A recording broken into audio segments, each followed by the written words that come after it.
Should I give it a minute?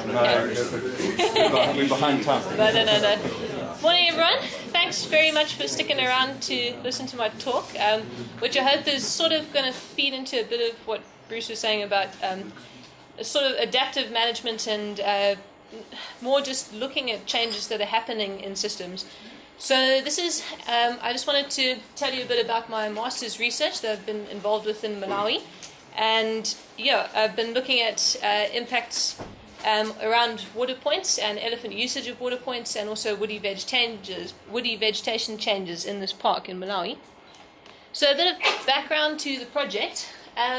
Many African protected areas these days have become isolated, and they've been cut off from surrounding areas which could be used for conservation expansion for a number of reasons, like fragmentation or fencing, increased rural populations. But it's interesting to note that fences especially create a more closed system idea, this idea of ecological islands, and in that they prevent migrations of herbivore species, and this places a constant pressure on vegetation in a protected area when you've got herbivores that can't actually move to different ranges. And although this is the case, and we have this idea of this carrying capacity concept, and this more has implications for how we manage what's inside the park vegetation in there. So we need constant monitoring of areas that have been fenced to make sure that our limited resources aren't actually overused or damaged totally, and also creative management strategies. So many elephant populations have also been confined with this trend for protected areas to be increasingly isolated, and elephants have been seen to be agents of change, especially in woody systems, but they're also quite water dependent, which is interesting. It also has interesting management implications. So we've often seen that vegetation surrounding water points can be more vulnerable to overuse. So this is my study site is based in southern Malawi, in the Shiri Valley, which is just south of Blantyre. And it's Majete Wildlife Reserve, which was taken over by the African Parks Network in 2003. And they actually entered into a public-private partnership with the government. And they're rehabilitating and managing the reserve. So this park is virtually surrounded by local communities the entire way around, so there is no real room for conservation expansion. So African Parks has actually fenced it off because all the large herbivore populations or large mammals within the park were totally eradicated by the early 90s. So the park is now fenced, and they fenced a second internal section here where a lot of the wildlife reintroductions were done. And they also created artificial water points in the park, partly for tourism reasons, for good viewing opportunities, with quite a high density seen in this area, and also to increase available foraging area, because this park is predominantly quite an arid area.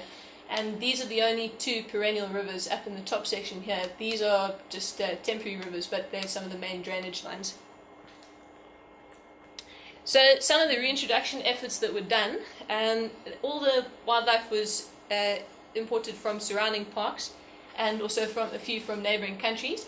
But there were over 2,000 individual animals brought back into this park, including 14 different species and 217 elephants.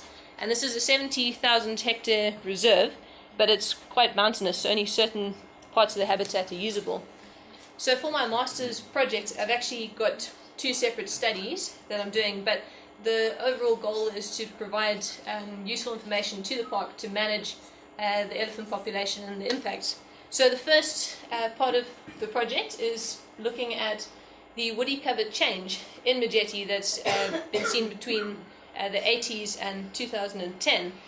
And we actually want to determine and describe the woody cover changes. So in 1985, that would have been when there were still viable populations of wildlife. They were able to move in and out of the park easily.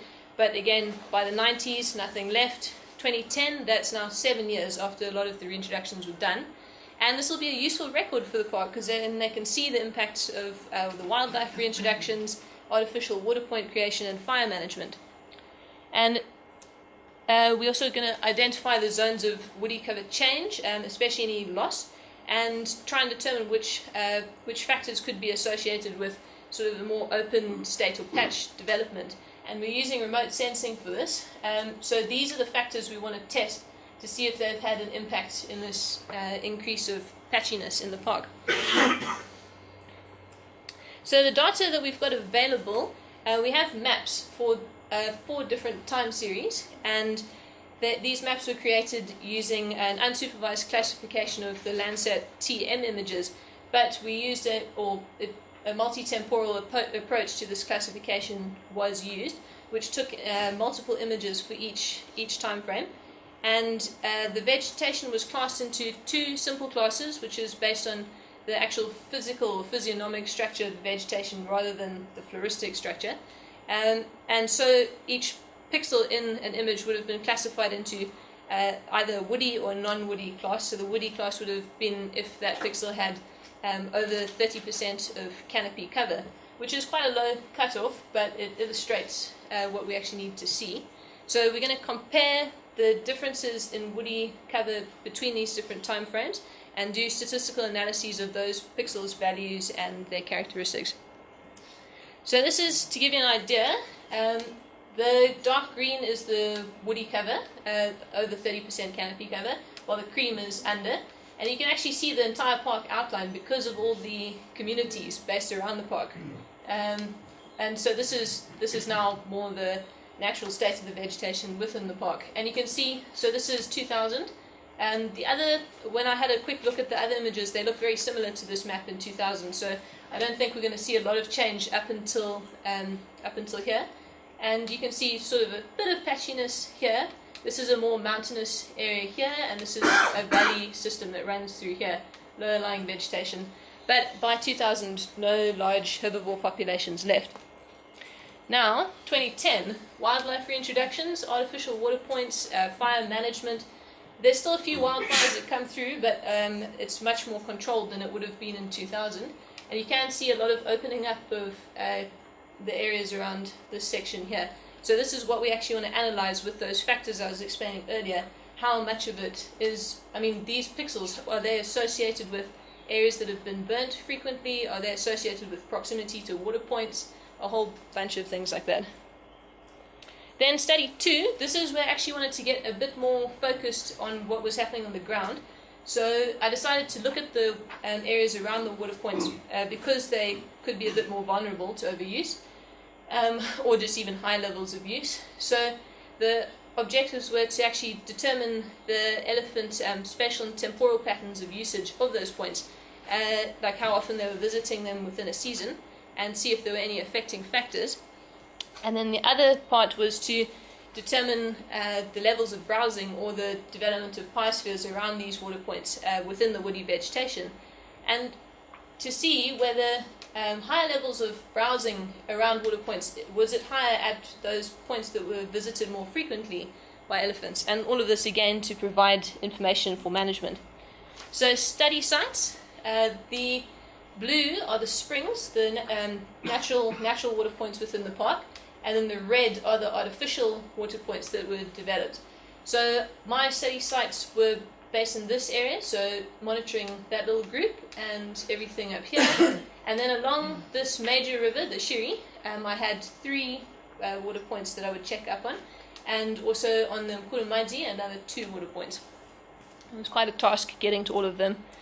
So the method I used was similar to what Keith Leggett used in Namibia, and also some research that was done in Sri Lanka. So I monitored each water point for 10 days throughout the wet and the dry season, so a 10-day sample period for each season, and it was sort of staggered between during that study time I was there. And I used a sweep and score count method, so within a 40-meter radius of each water point, every 24 hours I would check for elephant tracks, any other signs of usage. If it was difficult to see, I'd go further out from the water point and try and get a more accurate estimate of how many had actually visited that point. And I also tried to substitute this with live counts to see if what we were finding with our sweep and score counts was accurate. And then I also kept a lot of additional information like water point quality, the size, that sort of thing. And then for the vegetation work, I used transects, and we had 3 replicate transects for each water point, and then 5 for each river, although they were more linear, whereas the water point, you could have a 3D outlook. And when I put my transects out, I put them along, in the direction of elephant paths, because of this very sort of hilly terrain that we were working in, that was the best way for us to actually get to some of these access routes. And because elephants do selectively use the landscape, this was the easiest way to do it, and I think the most accurate.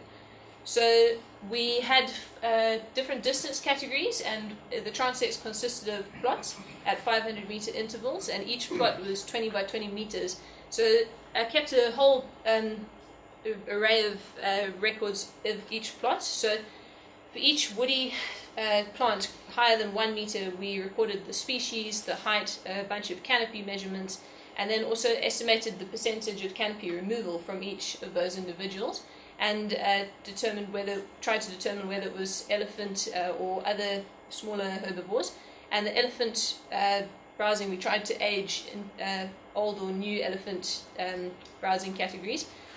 And and then also kept a record of how that plant had been used, whether it was branches or if it had been pushed over, and that sort of thing. So I haven't actually done the statistical analysis of the data yet, because I got back from the field quite recently. But to give you an idea of some of the trends we're picking up, this is during the wet season. You can see here the artificial, I've grouped my water points just by the type, but we're going to use a lot of other different factors to see what else is happening in here. So this is the average number of elephant visits per day to a water point. So for the artificial, you can see it's slightly higher than for the springs and the rivers. But actually, if you look here, this is a very low level of visitation. And it's likely that this is because there's so many temporary water points available. So, the elephants and every other animal can drink in every puddle. Then in the dry season, we see a slightly higher level of visitations to water points. Again, higher at the artificial sites, but some of the river sites were also showing quite high levels of use. And the springs, very consistent with what we're actually seeing in the wet season as well. Not much change there. So further analysis, I want to test the impacts of these other different factors on visitations. So, for example, water point size or surrounding vegetation type or topography, just to see what effects that had on it. Now, for the transect data, this was the wet season data, and we actually only went up to 1,500 meters because we were picking up such low levels of browsing intensity. And you can see here a very similar sort of level seen between the different types, although slightly lower levels of browsing at the springs. And then a peak at the rivers at this sort of middle marker here, and then a decrease. And this was average percentage of canopy removal in each plot by elephants, although I do have also records for the smaller herbivores as well. And then this is dry season, so increase it up to 2,000 meters. You can see here rivers again showing a spike at the middle section there, and slightly higher levels than for any of the other types of water points. Artificial, also quite high levels of browsing for the first part, and then quite a sharp decrease. Springs, very similar to what we saw in the wet season, but again higher than what was seen in the wet season, because elephants tend to browse a lot more in the dry season with all the grass being moribund. So I had a look at this to see, before we analysed it, if we could see any trends that were being picked up. So this is again average number of elephant visits to water points in a day, and this is average percentage of canopy removal in those transects that we were doing around the water points. So the artificial points here, you can see most of them had quite low levels of visitation, but the browsing levels seen around them were some of the highest, even though they were being visited so seldomly. And I suspect this will come out in this analysis, is that these artificial water points were actually quite close to a lot of other water points. So what could have been happening is that because there were so many water points in the area, the elephants were able to use whatever they wanted, but the overall density of water points in that area was attracting more elephants to the site, so we could have been seeing higher browsing levels correspondingly.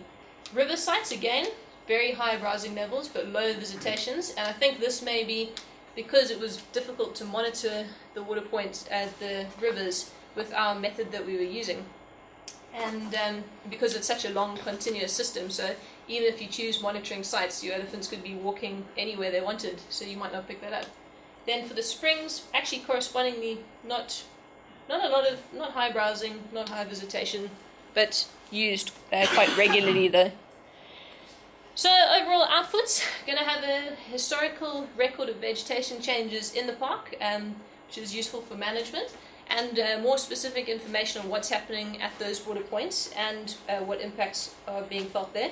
But just out of interest, what I was talking about with the increased proximity of these water points to others, I think, but with the high browsing levels, I think this is now because water points have been placed for tourism purposes, so you've got high density of water points but very high levels of browsing seen in some of the areas. So I think they're going to have to start making decisions about conserving the vegetation types, especially along the rivers, with balancing for their tourism needs, which is always tough to say because so much of their income comes from that. And I'd just like to thank the following people for all their help with my project.